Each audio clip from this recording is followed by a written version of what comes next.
एक छोटे से गांव में एक गरीब किसान रहता था जिसका नाम राजू था। वह ईमानदार, परिश्रमी और सादा जीवन जीने वाला व्यक्ति था। वह दिन रात मेहनत कर अपने परिवार का पेट पालता था। उसके 2 बेटे थे। बड़ा बेटा सौरभ जिम्मेदारी से काम करता था और छोटा बेटा महेश थोड़ा लापरवाह था। राजू ने अपनी मेहनत की कमाई से पैसे जोड़कर बड़ी मुश्किल से एक जमीन खरीदी थी। यही उसकी सबसे बड़ी पूंजी थी जिसे वह अपने बेटों के भविष्य के लिए बचाकर रखे हुए था। समय के साथ सब कुछ बदलता गया और राजू बूढ़ा होने लगा। अब उसके शरीर में पहले जैसी ताकत नहीं रही थी। काम करना तो दूर, ठीक से चलना भी मुश्किल हो गया था। वह जानता था कि उसका अंत नजदीक है। एक दिन राजू ने अपने दोनों बेटों को अपने पास बुलाया और उनसे बोला, बेटा सौरभ, बेटा महेश, मेरा टाइम आ गया है। अब ज्यादा टाइम नहीं है मेरे पास। मैं चाहता हूँ कि मरने से पहले तुम दोनों को एक बात बता दूं। दोनों बेटे शांत होकर अपने पिता की बातें सुनने लगे। बेटा, जो जमीन मैंने खरीदी थी वही एकमात्र चीज है जो मैं तुम्हें दे सकता हूँ। मगर याद रखना, जमीन से ज्यादा कीमती है आपसी प्यार और एकता। अगर तुम दोनों आपस में मिलजुल कर रहोगे तो यह जमीन और ज्यादा हो जाएगी। लेकिन अगर लड़ाई झगड़े करोगे और मिलजुल कर नहीं रहोगे तो यह जमीन भी तुम्हारे हाथों से चली जाएगी। बाबूजी, आपको कुछ नहीं होगा। चलिए हम अभी अस्पताल चलते हैं, डॉक्टर को बुला लाते हैं, आप ठीक हो जाएंगे। भैया, शायद अब कोई फायदा नहीं। एक दिन सबको जाना होता है। बाबूजी के अब जाने का टाइम आ गया है। बेटा, अब मेरी बातों को सही से सुनो। मेरे जाने के बाद एक दूसरे का और अपनी माँ का ख्याल रखना। हमने बहुत दुख और तकलीफ में तुम्हें पाला है। हम खुद भूखे रहे लेकिन तुम्हें कभी भूखा नहीं सोने दिया। वो जो जमीन है वो मुझे अपनी जान से भी ज्यादा प्यारी है, लेकिन उससे भी ज्यादा प्यारा है तुम्हारा आपसी प्यार। उस जमीन पर तुम दोनों साथ मिलकर काम करना। अब मेरा टाइम आ गया है, मगर तुम्हारे अंदर मैं हमेशा जिंदा रहूंगा अगर तुम मिलकर रहोगे। सौरभ की आंखों में उदासी थी। वह अपने पिता की बात सुनकर धीरे से बोला, बाबूजी, हम वादा करते हैं माँ को कभी अकेला महसूस नहीं होने देंगे और एक दूसरे से कभी अलग नहीं होंगे। राजू, तुम इतनी जल्दी मुझे छोड़कर नहीं जा सकते। तुमने तो कहा था तुम जीवन भर साथ निभाओगे मेरा। फिर अब अकेले क्यों जा रहे हो? बच्चों को बड़ा करते करते हमें अपने लिए तो टाइम मिला ही नहीं। अब जब थोड़ा सुकून मिलने का वक्त आया तो तुम मुझे अकेला छोड़कर जा रहे हो। मैं जा रहा हूँ शीला, और वैसे भी एक ना एक दिन तो सबको जाना ही है। शीला, मैं तुम्हारी यादों में हमेशा रहूंगा। बच्चों का ख्याल रखना और तुम दोनों अपनी माँ को कभी अकेला मत छोड़ना। इसके बाद उसकी आवाज शांत हो गई। उसने बोलना बंद कर दिया। उसकी सांसें थम गईं। शीला चीख मारकर बोली, उठ जा राजू, देख तेरे बेटे तुझे देख रहे हैं। मत जा मुझे अकेला छोड़कर। झोपड़ी में एक गहरा सन्नाटा छा गया था। पिता के जाने के बाद उनके दिन रात ऐसे ही उदासी में गुजर रहे थे, मगर अब उन उदासी भरे दिनों में एक पिता की आखिरी सीख की गूंज थी। कुछ दिन ऐसे ही बीत गए। एक दिन सुबह सुबह सौरभ और महेश दोनों भाई बातें कर रहे होते हैं। महेश, अब बाबूजी हमारे बीच नहीं हैं, लेकिन उन्होंने जो कुछ कहा अब हमें उनकी बात मानते हुए ही मिलजुल कर अपने खेतों में काम करना होगा। हमें उनके बताए हुए रास्ते पर चलना होगा। भाई, मैं सोच रहा था अगर हम जमीन को 2 हिस्सों में बांट लें तो झगड़े की नौबत ही नहीं आएगी। हर कोई अपने अपने हिस्से में काम करेगा, किसी पर बोझ नहीं पड़ेगा। महेश, जमीन बांट लेना आसान है, लेकिन जो रिश्ता हमने बचपन से संभाला है, अगर वो टूट गया तो बाबूजी को कभी सुकून नहीं मिलेगा। बाबूजी ने जमीन से ज्यादा हमारे आपसी प्यार को जिंदा रखने की बात कही थी। क्या तू सच में चाहता है कि माँ एक बेटे के साथ रहे और दूसरे से भाई, दूर हो तुम जाए? सही कह रहे हो। मैं तो बस यही चाहता था कि कोई परेशानी ना हो, कोई विवाद ना हो। पर मैं भूल गया कि सबसे बड़ी ताकत एक साथ मिलजुल कर रहने में ही है। हाँ भाई, अब हम सिर्फ खेत नहीं जोतेंगे बल्कि बाबूजी के सारे सपने साकार करेंगे। इतनी बात करके दोनों भाई अपने अपने घर आ जाते हैं। उस रात गांव में चारों तरफ सन्नाटा था। बस कहीं कहीं से थोड़े बहुत लोगों की आवाज आ रही थी। झोपड़ी के भीतर महेश चारपाई पर बैठा था, लेकिन उसकी आंखों में नींद नहीं थी। उसकी पत्नी सुनीता भी उसके साथ वहीं बैठी थी। कुछ पल खामोशी रही, फिर सुनीता बोली, महेश, एक बात पूछूं तुमसे, अगर बुरा ना मानो तो तुम। हाँ बोलो सुनीता, क्या बात है? मैं क्यों भला तुम्हारी बात का बुरा मानूंगा? जो भी पूछना चाहती हो पूछो। महेश, तुम्हारे बाबूजी अब इस दुनिया में नहीं है। तुम छोटे बेटे हो, लेकिन तुम भी तो इस घर बार में बराबर के हिस्सेदार हो। फिर सब कुछ सौरभ भैया के हिसाब से क्यों हो रहा है? नहीं सुनीता, ऐसा कुछ नहीं है। भैया तो बस वही कर रहे हैं जो बाबूजी चाहते थे, और भैया तो शुरू से ही ये सब काम करते आए हैं। उनके हिसाब तो नया कुछ भी नहीं हो रहा। जो काम वो पहले करते थे, अब भी वो वही काम कर रहे हैं। तुम्हारी बात बिल्कुल सही है, लेकिन क्या बाबूजी ने यह भी कहा था कि हर बात का फैसला सौरभ भैया ही करेंगे? तुम क्या सिर्फ उनके पीछे चलते रहोगे? सोचो, अगर जमीन बंट जाती तो आज हम अपने मन से खेती कर सकते थे। माँ भी भैया के पास ज्यादा रहती हैं। क्या उन्होंने कभी तुम्हारे बारे में कुछ सोचा? महेश सुनीता की बात सुनकर कुछ नहीं बोला। वह थोड़ी देर सोच में पड़ गया। जो भाई उसे हमेशा सही राह दिखाता था, उसी के लिए सुनीता इतना उल्टा सीधा बोल रही थी। महेश थोड़ी देर सोचने के बाद बोला, सही कह रही हो तुम सुनीता, अब और नहीं।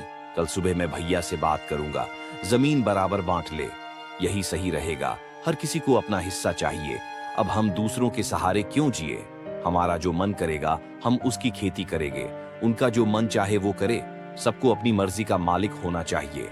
उधर दूसरी झोपड़ी में सौरभ और उसकी पत्नी आरती चारपाई पर बैठे आपस में हल्की मुस्कुराहटों में बातें कर रहे थे। मुझे बहुत अच्छा लगता है जब तुम और महेश मिलकर खेत में काम करते हो और अपने जानवरों का भी ध्यान रखते हो। बाबूजी भी यही चाहते थे कि तुम दोनों भाई हमेशा साथ रहो और ऐसे ही मिलजुल कर काम करो। हाँ आरती, जब महेश मेरे साथ काम कराता है तो मुझे बहुत अच्छा लगता है और मेरी बहुत ज्यादा मदद भी हो जाती है। हाँ, बात तो आप सही कह रहे हो, लेकिन मुझे सुनीता का रवैया ठीक नहीं लगता। मुझे कई बार उसके हाव भाव अजीब लगते हैं। कहीं वो महेश को भटका ना दे। उसको देखकर ऐसा लगता है जैसे वह महेश से हमेशा उल्टी सीधी बातें करके महेश के कान भरती हो। मैं महेश को जानता हूँ, वो बाबूजी के उसूल नहीं भूलेगा। हम दोनों मिलकर सब संभाल लेंगे। वो सुनीता की बातों में आकर कुछ गलत कदम नहीं उठाएगा। आरती चुप हो गई। उसके मन में अभी भी वही बात खटक रही थी कि कहीं सुनीता महेश के कान भर के उसको कुछ गलत कदम उठाने पर मजबूर न कर दे। अगले दिन सौरभ हंसते चेहरे से झोपड़ी के बाहर निकला। रोज की तरह आज भी सौरभ और महेश के साथ खेत पर जाने के लिए महेश के घर पहुंचा। महेश, चल खेत पर चलते हैं, जल्दी काम करके आते हैं। खेतों का गर्मी बहुत है, साथ में काम जल्दी हो जाएगा। जल्दी चल। तभी सुनीता बाहर आती है और बोलती है, भैया आज महेश नहीं जाएंगे, उन्हें आराम करना है, उनको थकन हो रही है। अरे खेत से आकर आराम कर लेगा सुनीता, वो बुलाओ उसे, मिलकर काम करेंगे तो काम जल्दी हो जाएगा। वैसे भी आज गर्मी बहुत है, अकेले काम नहीं हो पाएगा मुझसे। सौरभ के मुंह से यह बात सुनकर इस बार महेश खुद बाहर आया। उसकी आंखों में झिझक थी पर चेहरे पर कठोरता भी। भाई, आज मैं आपके साथ खेत पर नहीं जाऊंगा और आगे से शायद अलग काम करना ही ठीक रहेगा। क्या मतलब महेश, अलग काम क्या हुआ है? कैसी बात कर रहा है तू? हम साथ मिलकर खेतों में काम करते आए हैं और हमारा काम हमेशा से अच्छा चलता आ रहा है। आज कैसे अलग काम करने की बात कर रहा है तू? भाई, मैं अब चाहता हूँ कि हम जमीन आपस में बांट लें। दोनों अपने अपने हिस्से में खेती करेंगे, ऐसे किसी पर बोझ भी नहीं होगा और मन की शांति भी रहेगी। महेश, तू तो जानता है बाबूजी क्या चाहते थे। जमीन बांट लेंगे तो क्या मिलेगा? 2 टुकड़े खेत के होंगे और रिश्ता भी खराब होगा। और सोच माँ क्या महसूस करेंगी। भाई, मैं अब फैसला कर चुका हूँ। हम दोनों के रास्ते अब अलग होने चाहिए। आप अपने खेत में काम करना और मैं अपने खेत में काम करूंगा। ठीक है महेश, अगर तूने जमीन बांटने का मन बना ही लिया है तो एक बात बता, माँ का क्या होगा? महेश, क्या उन्हें भी बांट लेगा तू? भाई, मैंने ऐसा कब कहा? माँ हम दोनों की है, तो वो 1 महीना तेरे साथ रहेंगी और 1 महीना मेरे साथ। जैसे जमीन बांट रहे हैं वैसे ही उनका ख्याल रखने की जिम्मेदारी भी हम दोनों बराबर बांट लेंगे। सौरभ कुछ देर चुप रहता है। उसका चेहरा उदास हो जाता है। वह थोड़ी ही देर बाद बोलता है, तू सच में कितना बदल गया। महेश और माँ कोई सामान नहीं है जो हिस्सों में बांटी जाए। ठीक है, अब कुछ कहने को रह नहीं गया। कल चल सरपंच के पास, वहीं होगा जमीन का बंटवारा और माँ मेरे साथ रहेगी। माँ को तेरे एहसान की जरूरत नहीं है, मैं माँ का अकेले ख्याल रख सकता हूँ। सौरभ और कुछ कहे बिना खेत की ओर चला जाता है। शाम को सौरभ खेत से लौटकर अपनी माँ को महेश की सारी बात बताता है। सौरभ की बात सुनने के बाद माँ बोलती है, हे भगवान, मैंने बेटों को तो जन्म दिया था, पर यह दिन देखना पड़ेगा, यह नहीं सोचा था। पता नहीं भगवान अब मेरा क्या होगा। माँ तुम चिंता मत करो, मैं हमेशा तुम्हारे साथ रहूंगा और तुम्हारा ध्यान रखूंगा। दूसरी ओर झोपड़ी के भीतर महेश और सुनीता चारपाई पर बैठे थे। सुनीता महेश से बोलती है, सुनो महेश, एक बात कहूँ। हाँ बोलो सुनीता, क्या बात है? महेश, मैं सोच रही थी जब बंटवारा हो ही रहा है तो माँ को भी सौरभ भैया को दे दो ना। कम से कम हमारे घर का बोझ थोड़ा हल्का तो होगा। ये तुम क्या कह रही हो सुनीता? मेरी माँ कोई बोझ है क्या? तो क्या सुख है, सारा दिन दवा, देखभाल और उनकी शिकायतें। न अपने लिए समय बचता है, न चैन की नींद आती है। हमेशा उन्हीं के देखभाल में लगे रहो। तुम क्या कह रही हो? माँ ने हमें पालने में कितनी रातें जागकर बिताई है। आज हम उन्हें कैसे किसी और को दे सकते हैं? तो फिर तुम ही संभालो माँ को, मैं तो कुछ करोगी नहीं। लेकिन याद रखना, अगर माँ को सौरभ के पास नहीं भेजा तो मैं उनका कोई काम नहीं करूँगी। मैं कोई नौकरानी नहीं हूँ कि हर टाइम तुम्हारी माँ की सेवा में लगी रहूँ। महेश सुनीता के मुंह से यह सब बात सुनकर सोच में डूब जाता है। उसके चेहरे पर उदासी छा जाती है। थोड़ी देर सोचने के बाद फिर वह सुनीता से कहता है, ठीक है, माँ को सौरभ के पास रहने भेज देंगे। और वैसे भी सौरभ भैया माँ को अपने पास रखने के लिए तैयार है। उधर सौरभ की झोपड़ी में उसकी माँ चुपचाप बैठी थी। उनकी आंखों में उदासी थी। सौरभ और आरती भी उनके पास ही खड़े थे। सौरभ बेटा, क्या यही दिन देखना बाकी रह गया था मेरे लिए?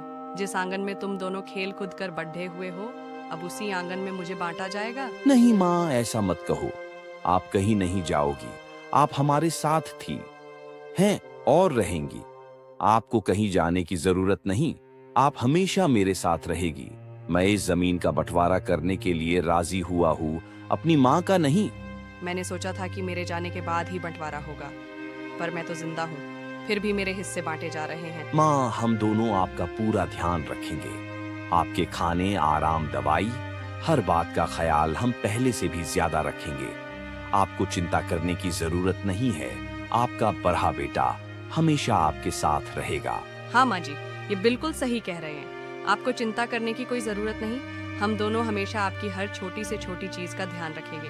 किस्मत देखो, मेरी बहू 2 बेटे हैं, लेकिन अब माँ एक के लिए बोझ बन गई है और दूसरे के लिए जिम्मेदारी। माँ, आप ऐसा मत सोचो। अब आपको कभी कोई तकलीफ नहीं होगी।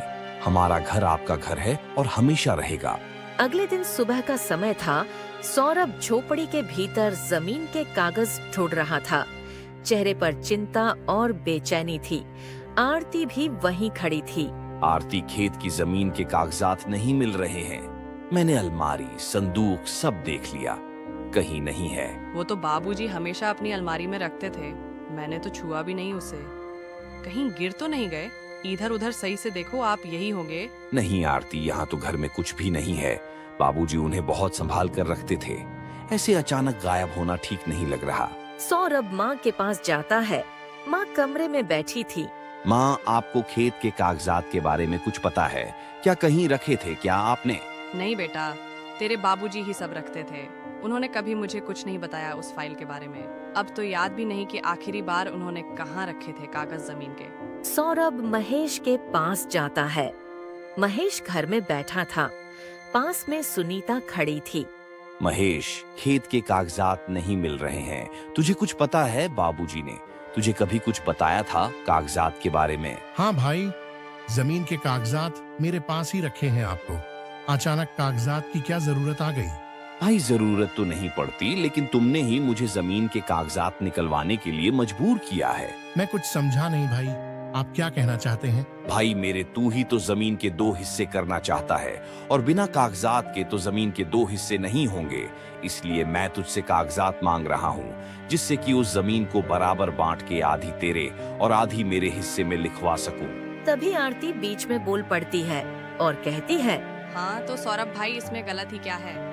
दोनों को अपने अपने हिस्से की जमीन मिल जाएगी। इससे आप पर भी बोझ कम हो जाएगा और हम पर भी। दोनों अपने अपने खेत में खेती करेंगे और जो मुनाफा होगा उसको भी बराबर बांटना नहीं पड़ेगा। अपने अपने पास ही मुनाफा रहेगा। आरती, मैं तुम्हारे घर कागजात के बारे में पूछने आया था, फालतू की बातें करने के लिए नहीं आया हूँ। तुम मुझे जल्दी से जमीन के कागजात दे दो, जिससे कि मैं उस जमीन के बराबर हिस्से करा सकूं। सौरभ इतना बोलकर जमीन के कागज लेकर वहाँ से चला जाता है। अगले दिन जमीन के 2 हिस्से हो जाते हैं और दोनों को अपने अपने खेत मिल जाते हैं। दोनों अपने अपने खेतों में खेती करने लगते हैं। सौरभ बहुत समझदार था, वह आगे की सोचकर चलता था। दूसरी ओर महेश बहुत ज्यादा आलसी था। वह खेत पर भी अपनी खेती पर ज्यादा ध्यान नहीं देता था और कभी कभी खेत पर जाता था, जिस कारण उसकी फसल भी अच्छी नहीं होती।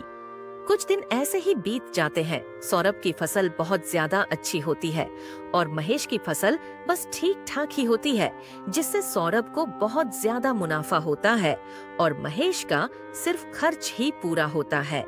आरती, मैं सोच रहा हूँ इस बार हमारी फसल बहुत ज्यादा अच्छी हुई है। क्यों ना हम 2 गाय ले लें और उसका दूध बेचें। इससे हमें और ज्यादा फायदा होगा, जिससे हम और ज्यादा पैसे इकट्ठे करके जमीन खरीद सकते हैं। जी, कह तो आप सही रहे हैं। गाय का दूध बेचकर कुछ पैसे भी इकट्ठे हो जाएंगे और बाकी खर्चे तो हमारे फसल के कारोबार से चल ही जाते हैं। इससे यह होगा कि हम अपनी जमीन को और बढ़ा सकते हैं। जो जमीन हमारी आधी आधी हिस्सों में बट गई है, हम उसको फिर से पहले का बराबर कर सकते हैं और इस बार की फसल से हमें और ज्यादा मुनाफा होगा।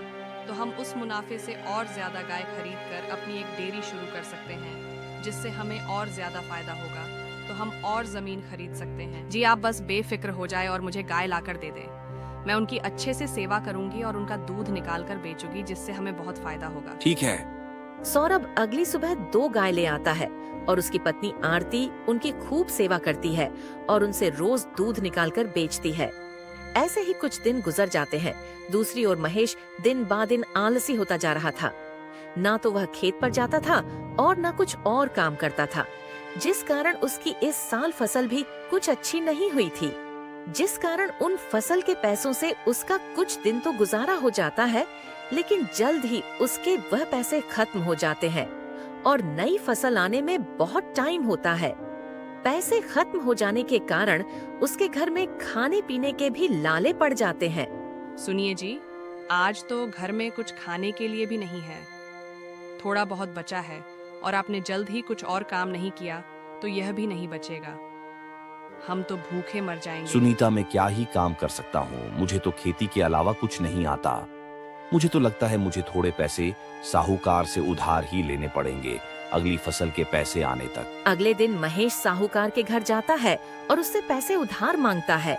साहूकार उसे पैसे देने के लिए राजी हो जाता है, लेकिन साहूकार बोलता है, अगर तुम मेरे पैसे टाइम पर नहीं लौटा पाए तो मैं तुम्हारी जमीन अपने नाम करवा लूंगा।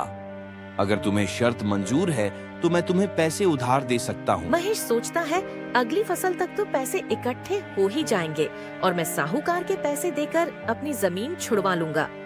वह साहूकार से पैसे लेकर चला जाता है। ऐसे ही कुछ दिन बीत जाते हैं और दूसरी ओर सौरभ का दूध का काम दिन बा दिन अच्छा चल रहा था, लेकिन इस बार भीषण गर्मी पड़ रही थी तथा बारिश भी नहीं हुई थी, जिस कारण खेती बिल्कुल भी अच्छी नहीं हुई थी। आरती, इस बार तो मुझे लगता है कि फसल बिल्कुल भी अच्छी नहीं होगी। भीषण गर्मी पड़ रही है और बारिश भी नहीं हुई है, जिस कारण मुझे लगता है कि हमारी फसल कुछ ज्यादा खास नहीं होगी। अगर फसल अच्छी नहीं हुई तो पता नहीं कैसे पूरे साल गुजारा होगा। आप चिंता मत कीजिए, हमारे पास 2 गाय हैं और उन गायों का दूध बेच कर हमारे पास अच्छे पैसे जमा हो गए हैं। अगर हमारी फसल इस बार अच्छी नहीं भी हुई तो हमारा खर्चा उनसे अच्छे से चल जाएगा। दूसरी ओर महेश की भी फसल अच्छी नहीं होती है और उसको साहूकार को पैसे देने का टाइम आ जाता है। टाइम पूरा होते ही साहूकार महेश के घर आता अपने पैसे मांगने। महेश, तुम्हें दिया हुआ टाइम पूरा हो गया है, मुझे मेरे पैसे वापस कर दो। लाला जी, इस बार बारिश न होने के कारण मेरी फसल बिल्कुल भी अच्छी नहीं हुई है और मेरे पास आपको वापस देने के लिए पैसे नहीं हैं। आप मुझे कुछ टाइम और दे दीजिए। महेश, यह बात तो तुम्हें मैंने पहले ही बता दी थी। अगर तुम मुझे टाइम पर पैसे नहीं दे पाए तो तुम्हें अपनी जमीन मेरे नाम करनी होगी। अब मैं तुम्हें और ज्यादा मोहलत नहीं दे सकता। तुम मुझे अगर मेरे पैसे वापस नहीं दे सकते तो अपनी जमीन मेरे नाम लिख दो। महेश के कई बार मोहलत मांगने पर भी लाला उसे मोहलत नहीं देता है और उसकी जमीन अपने नाम कर लेता है। अब महेश पाई पाई के लिए मोहताज हो गया था, क्योंकि उसे ना तो कुछ काम आता था और ना ही अब उसके पास खेती की कोई जमीन थी।